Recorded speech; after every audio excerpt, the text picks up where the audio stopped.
All right. Hello. All right. So, welcome today. I am live and my computer seems to be working fine. I had to change location, so I'm in my husband's office because his computer seemed to want to work when mine did not. So, I spent some time on with Apple. Um, Last night trying to figure out why my MacBook it just gives me fits when I am trying to go live and I can't seem to figure it out. So, when you don't know what to do, sometimes you just got to do what you got to do. So, um, in this case, I'm trying to fix this camera. All right. So in this case, we are just gonna move forward. This is day 3 of this live series. Sorry about the adjustments with the camera, but this is day 3 of this live series. And so far, it's been pretty good. Unfortunately, last night, I know my camera was it was doing the most. So I don't even know um, if you could really understand it very well. Um, what I talked about, well, let me start with just introducing myself. I'm Harriet Harris. I am a trauma informed coach, speaker, author, and the host of You Are Not Your Trauma podcast. And I've been doing this series this week, this live series called Real Talk, Real Healing, Real Growth. And I'm doing this because I feel like transparency is super important you are when you're in a place of healing and growth and all the things. So I wanted to um, I wanted to do this series just for that, like to give people an opportunity. And there's a Q&A. So if you do have any questions, please put them into the chat. I'll try my best to get to them. Um, my daughter and I just got back from a brief trick or treating. I know I'm getting kind of sick, so I'm kind of sweating. So if you see sweat pouring off, please forgive me because, it is hot for me. But anywho, doing this series, real talk, real healing, real growth, because I feel like talking, sharing, transparency is how people begin to heal. It's how people know that healing is possible because sometimes when you're in it, you don't see a way out of it. So, um, I wanted to, you know what, y'all, I don't know if my mic is on, but I'm going to guess it is. Let me make sure.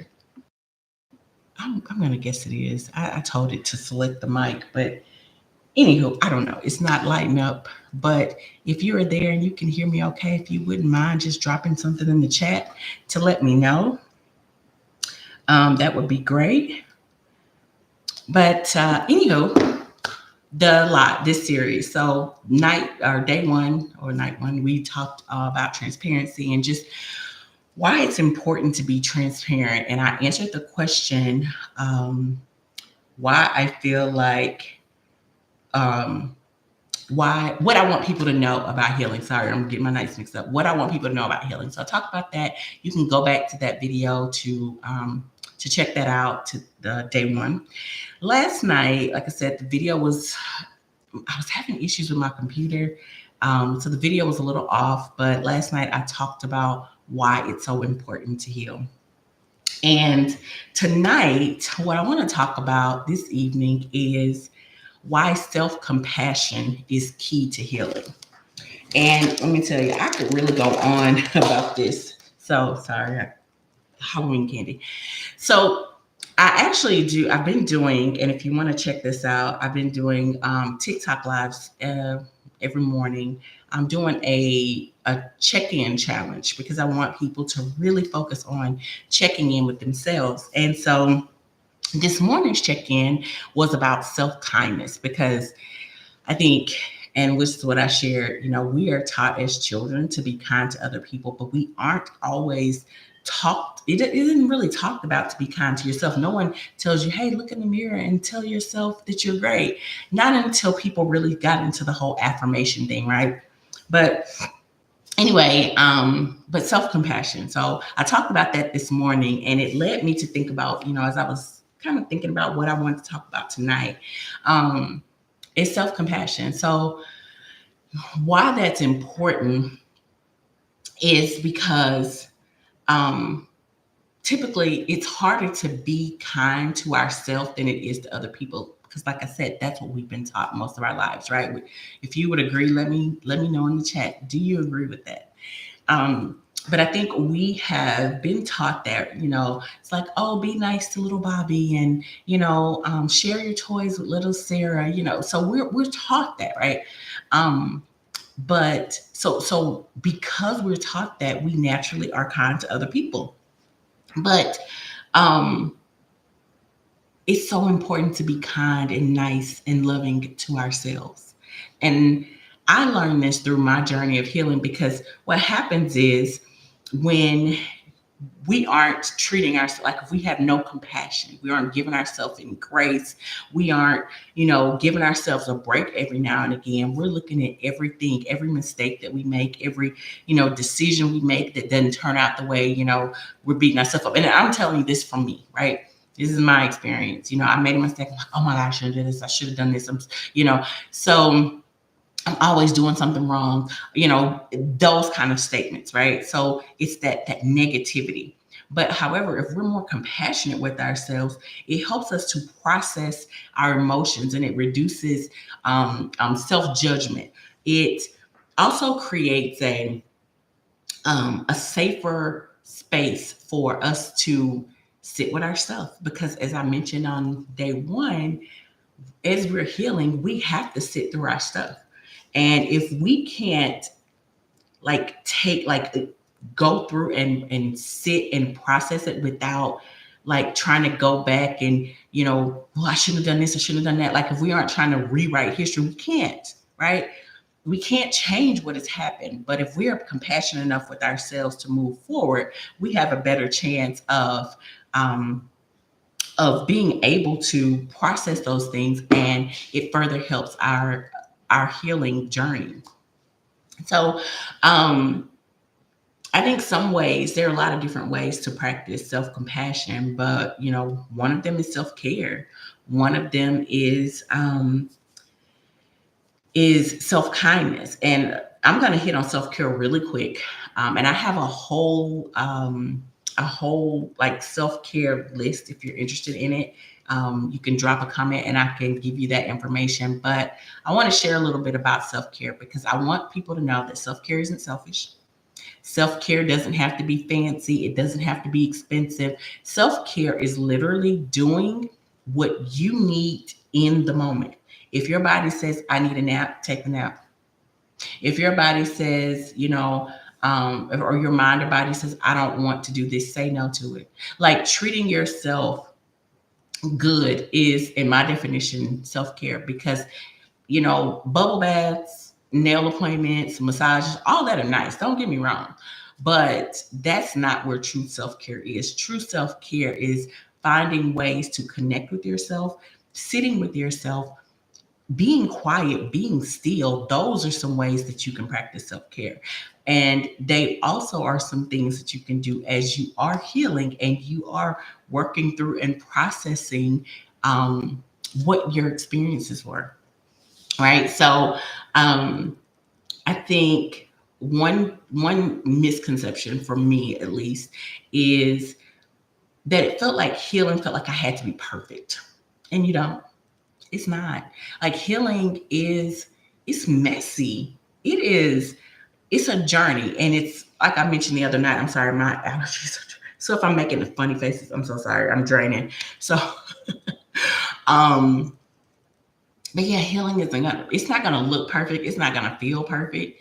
It is going to be a journey of ups and downs. It's gonna be some good days, some bad days. And it may be like I kind of describe it like waves in the ocean. Like you're just kind of going and then they just kind of hit you. Sometimes those moments will just kind of hit you. They'll come out of nowhere, but just because you run into one of those moments, it doesn't mean that the healing is over. Like it doesn't mean that, you've lost everything that you've already been working on and doing. It just means that, hey, there's something that I got to get through, and I have to give myself the space and grace to get through it. It's not getting upset with yourself because of a decision that was made or because of how something turned out, because there's nothing you can do to change it. The best thing to do is to figure out how to move forward, how to move through it. But when we create like um, when we create a place, a safe space for ourselves, that does allow us um, to really be gentle and to process, to deal with those emotions that may come up. And it also will help you to recognize some things that maybe you haven't been able to, right? So self-compassion does also help to reduce that self-blame, that self-criticism, and it makes you more resilient. So, like, when you are thinking negative thoughts about yourself, I didn't do this right. I'm bad at this. Bad things happen to me. Stop it. Don't do it. No, no. Right? Because when you are doing all that, you're giving yourself a hard time. Think about when a child makes a mistake, right? Think about a child makes a mistake and they learn from it. It's like, okay, you made a mistake. It's okay. This will get better. A lot of times, most of us aren't saying, you made a mistake, child, so you're a bad person. No, so why do that to yourself? You're human. And there are some things, even in adulthood, that some decisions or choices we're gonna make, or decisions, and they may not turn out the way we thought, right? But the important part is to get the lesson from it and move on. That's it. Just get the lesson from it, move on, figure out what you're supposed to learn from it, but give yourself grace, give yourself compassion along the way. And when you are doing that, it helps you to stop being so negative about yourself. It helps you to stop, saying those little things about you, because you're supposed to be loving yourself, knowing that you're worthy, valuing yourself. Because when you do it, other people do it too. So, but when you are, another thing is that it helps you to like bounce back, right? Oh man, this thing happened. It didn't turn out the way I wanted it to, but that's okay. All right, that's okay. I'm gonna do it differently next time. So find the lesson in it. Um, and again, I mentioned that self compassion allows you to process your emotions. And let me tell you, when you are healing, that is so important, because a lot of times, and I know me, I've done it, we avoid those feelings that we don't want to deal with because they're painful, they hurt, they don't feel good. So we avoid them, right? And by doing that, we're moving, like, in a sense, it's kind of like trying to run from the problem. I don't want to deal with it because it hurts. So I'm just not going to deal with it. But it's not going to go away. So when you get to a point where you're able to process your feelings, you're able to process and just sit in it, right? Because honestly, that is what you have to do. There is no way around it. I don't care what traumatic experience you've been through, what bad experience you've been through. And, it could be, and I don't want to say it's simple because breakups aren't simple, but it could be a breakup. And you have to process that, because you're not going to be ready for the next relationship until you have dealt with what happened in the last one. What was the problem? Who was the problem? Was I part of the problem? Those are questions you have to ask yourself. You have to consider that and be willing to own your part in it if you had one. And most of the time, we all do, whether we own it or not. But we have to be able to deal with it and know how to do it differently the next time. And that's the important part of that processing those emotions, processing the situations, and seeing, okay, how do I do this differently? Or how do I, if I'm faced with this another time, how do I get through it the next time? So that is that's another reason that self-compassion is important, because it allows emotional processing, but it also encourages healthy relationships. And I kind of hit on this just a little bit, but I want to go back to it. How we treat ourselves is the model for how other people treat us. If other people see you misusing yourself, they will very easily misuse you too. If other people see you not loving yourself, they will utilize that. Like they will take that and they will manipulate you into different things. You have to set the standard for how other people treat you. If people know she is not going for that, he don't play that, you can't talk to her like that. Like if they know that about you, the likelihood that they'll try you is minimal. Now, it doesn't mean they won't try you, but they'll know what they're dealing with. And my camera's shaking. But so that is super important. Like you are you determine how your relationships go, because if they see you setting boundaries, if they see that you are willing to say no, and I love to say this because this is so important, because y'all, I'm a recovering people pleaser. So this was something that I didn't realize, but let me just give you this earth-shattering message. No is a complete sentence. That's no, and just punctuation. You can use a period if you're feeling soft. You can use an exclamation point if you're feeling sassy. Either way, just don't use a question mark. Either way, no is a one-word sentence. Nothing else is needed. I was the person who, when I said no, I felt like, and I need to explain why. No, I can't make it to this event because my son has a birthday party and da-da-da. I don't have to do that. Not unless I want to, but I don't have to. Right. And it took me some time to transition, because, whenever you're in the habit of doing something, it's so easy to continuously do. It took me time to get to a point where I would be texting someone, no, and then I'd be like, no, I'm sorry. Or not, no, I'm sorry. Like, no, can't, like, do you understand? No.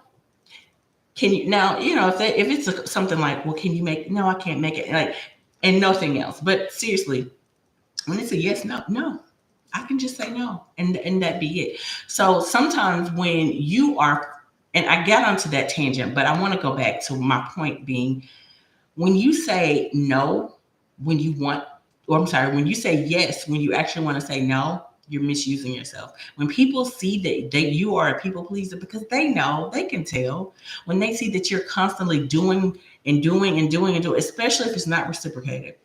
But if they see that, they're like, okay, I can do this. I can use them. I can misuse her. I can misuse him. He's so nice. She's so kind.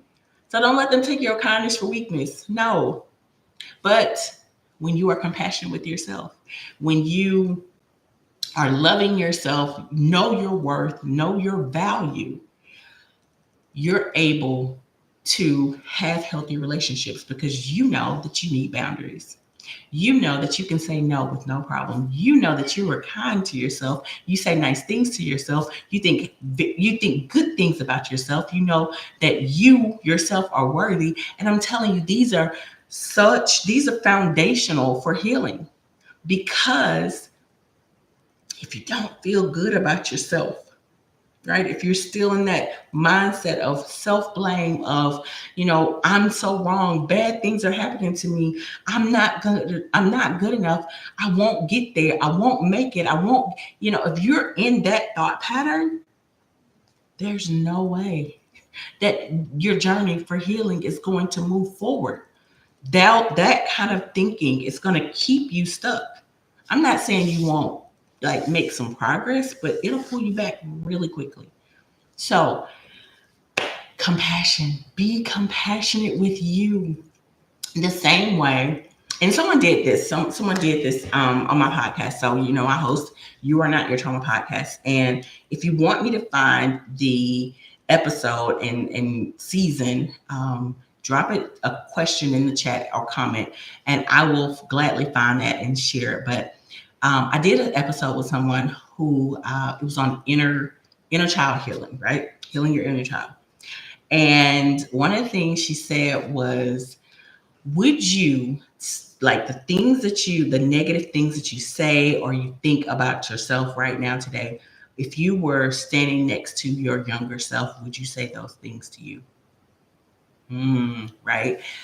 Ask yourself that. Like when you are not being kind to yourself, and I'm gonna be honest, when you're in it, sometimes it's not clear, right, that you're being unkind to yourself. Sometimes it's something that you have to like, it has to be kind of pointed out. So if you're listening to this and you're saying, I'm not kind to myself, like sometimes somebody has to like mention it for you to realize that you're doing it, because some things are so normalized that even when we do them, we don't recognize that it's, problematic. So, but think about that, right? What would you say to your younger self? Ask yourself, like, if you were um, gonna say something negative, would you say it to your younger self? Would you say it to your young child or your young niece or nephew or cousin or whomever in your life? Like, would you say that thing? And if you wouldn't say it to them, don't say it to you. Period. Point blank. Okay. All right. Let me see. I think that's really what I wanted to cover tonight. When we are, I think, and I've mentioned this a little bit, just know that having that compassion means setting boundaries. It means saying no. It means taking care of yourself. It means um, doing what you need mentally, physically, emotionally, spiritually, taking care of you. So, y'all, this is day 3. And finally, even though I had to do a whole location change, day 3, and I finally got a good, smooth recording. So I can do nothing but be happy about that. So thank you for joining today. I want you to keep on the lookout, as I have mentioned before, my new book, You Are Not Your Trauma Healing Journal, is coming out on November 4th. So it is just 4 days away. And if you are in that space of knowing that you need to take your healing and move it forward, that is definitely the book for you. I've talked about it a little bit in some of the other lives. I think one of the lives I do, I'm just going to really focus just on the book, because I want to just share it. And unfortunately, I did a breakdown of it last night, but that video is really kind of messing up. So I'm not really sure that you could understand everything that I was saying because of the lag, or it was hard to hear. So either way, it is available on Amazon for pre-order. If you pre-order it, today is October 31st, Halloween. If you pre-order it, you should get it by November 4th. So if you want it in your hand on November 4th, go ahead and pre-order it today. You can pre-order it. I'm gonna give you an easy link that'll take you directly to Amazon. It's healingjournal.youarenotyourtrauma.com. And when I tell you, it is going to take you on a journey. It starts off by helping you understand what trauma is, what it isn't, how it affects you, how it impacts you. And I think that's important, because I went through a season of not really understanding the impact of what I had experienced, right? How it was impacting my life, because it definitely impacts your life, especially unprocessed and unhealed. And then it transitions to this 40-day journal, this 40 days of journaling and it's broken down into 4 sections: awakening, um, exploration, transformation, and blossoming, because those are the steps that you will take over those 40 days. Now, 40 days has a great significance, because 40 days it signifies transition or transformation.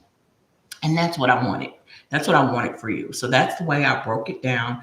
As you understand more about you, learn you, because when I tell you, as you're healing, you're becoming another version of you, not a better, not a worse. You're just becoming a different version, a healed version, a version of you that processes things different, that knows how to control and handle their emotions, that sets boundaries. So it's going to be like developing a new you, or so you want to you want to understand who that person is, because you may get to a point where you're like, I don't even know if I like this. Like, I've always liked this. I thought I liked this, but do I really like this?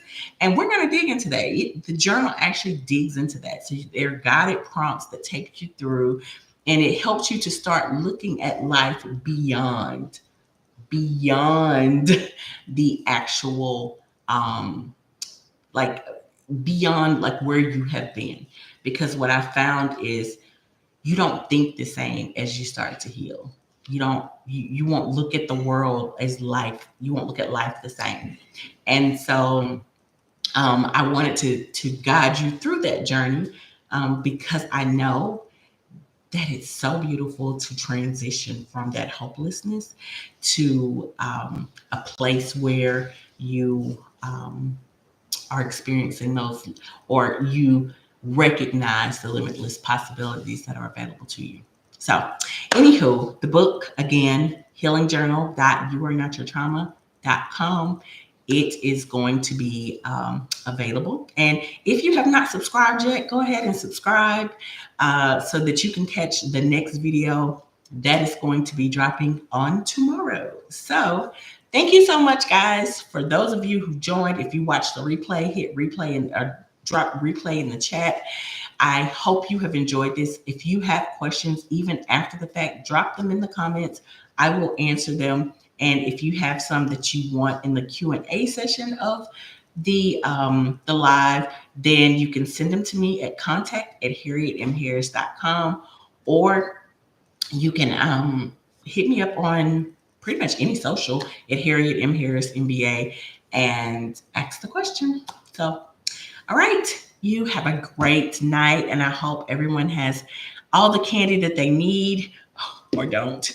Um, and I'm going to go get some rest because I am definitely getting sick. That's why I sound so congested. So, have a great night. Talk to you soon. Bye bye.